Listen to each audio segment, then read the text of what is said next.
Hello! It is Studio Tuesday, and it's been a few Tuesdays since I did a Studio Tuesday check-in. So here I am. It's been a wild ride the last few weeks. And for many of my friends and family, it seems that it has been as well. So if you've been on one of those wild rides in this season, then let's just take a breath together. So I made it to the studio today. I made it a priority, and came to my creative practice, which I'll tell you a little bit about. And I have a lot percolating. I seem to always have a lot percolating. It's just how I work. I have a lot of projects going at once, and I love that. I love projects. I love them because they can stop and start, and they all seem to feed one another. So that's really what I do. And if you've read my stuff or followed or been around for a while, you know that my thing is creative practice. It's art, and it's always coming back to healing and spirit work. So soul work, whatever that means. And I can't get away from it. And even though sometimes I do try to get away from one of those elements to some degree, that is really the wholeness of my process and my journey, and then therefore what I have to offer, whether it's through my art or through my courses and workshops and circles, that sort of thing. So I've been thinking a lot about evolution and the evolution of our creative process and the evolution of the things we create and how beautiful that is. And in that, I'm always thinking about what is my natural rhythm in that. So what is your natural rhythm in your creative process? Do you work with a lot of energy?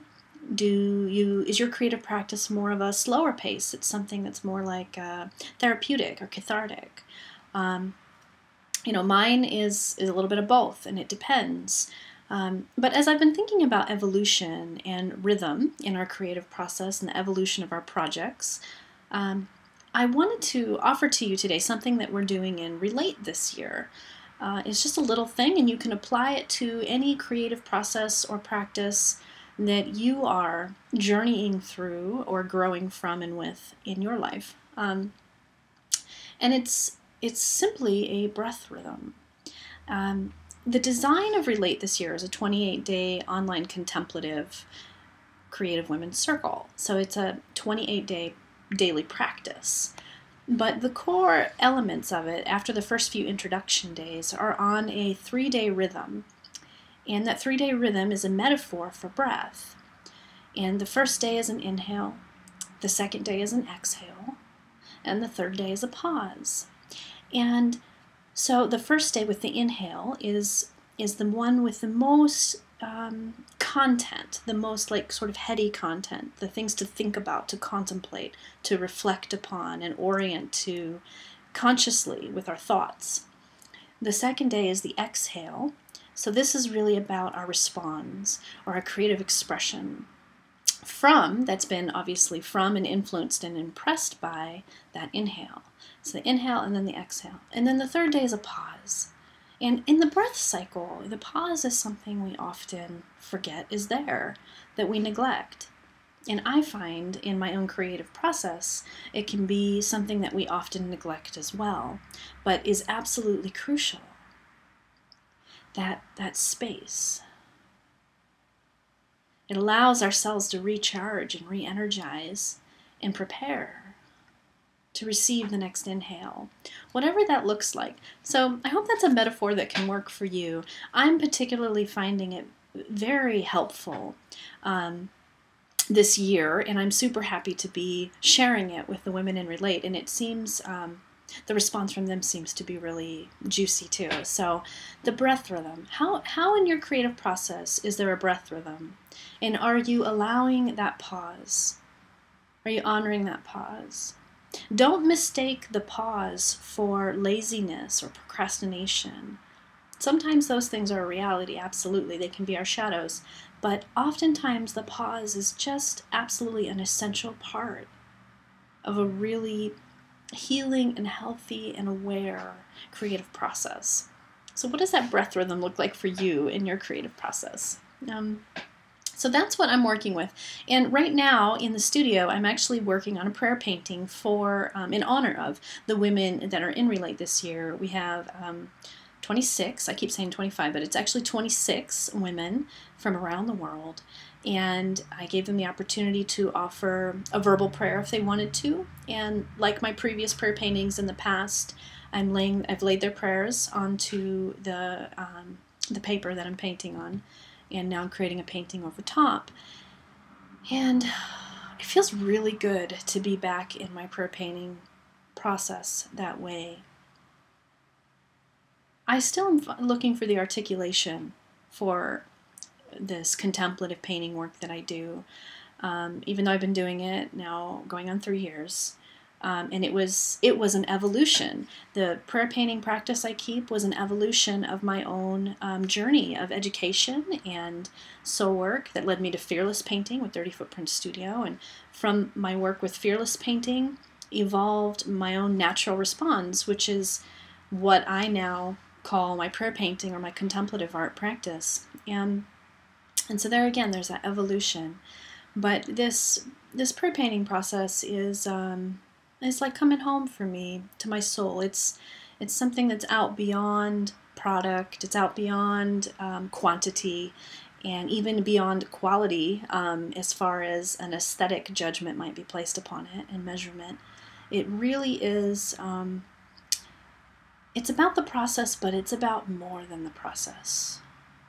And that's something I think I need to explore in my journal as well, because I kind of get a sense of what I mean by that, about more than the process. But there's some articulation there that's important. Perhaps you know what I'm saying. But I also love the part about the prayer painting where a big piece of my work with that is holding the prayers of others. It's sort of a form of service, a form of honoring, but it's a form of service and honoring that also fills me in a very heart wholeness sort of way. And that is an evolution of my own process, and an evolution of how my art also becomes part of my healing process. And so in that, there's this piece about connection. And of course, Relate is a whole program that is around this idea of how we relate to one another and to ourselves and to the world. So connection's inherent in that. And in that is also community. How do we do that on a scale of groups or between one another, or seeing the interconnection of more than one or more than two even? And so community's on my mind. And one of the things that I did this fall on just an intuitive hunch is, and I encourage you to do so if you're someone who holds space a lot, because we tend to need reminders as people who are caregivers or who hold space. We need reminders to fill our own well. So one of the things I did in September on a hunch, and I'm so glad I did because I almost talked myself out of it, was I said, I kept feeling the call to Hannah Mercati's Community Grace program that's running right now. And I kept saying, no, I'm going to be very busy with Spectrum and Relate and all of our other stuff we have going on. I need to not do that. It would just be one more thing and I wouldn't be able to be involved. Well, on a last minute basis, I decided to join in anyway. And I'm so glad I did. So no, I'm not actively keeping up with the prompts and things in Community Grace in the way that I might like to. I'm not in the Facebook group as much as I would like to be, perhaps, if I had nothing else on my plate. But at the same time, I'm reading every day the stuff that's coming. And that's percolating, and it's becoming part of my process.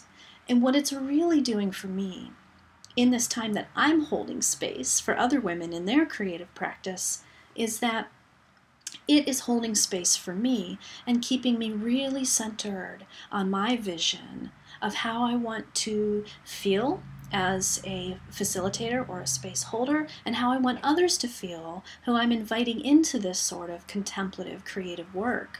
So remember, if you're a caregiver or a facilitator or you lead workshops or whatever it is that you do, even if it's just with your family, remember to fill your own well, and that you can actually do that simultaneously while helping to hold space and fill the well for others.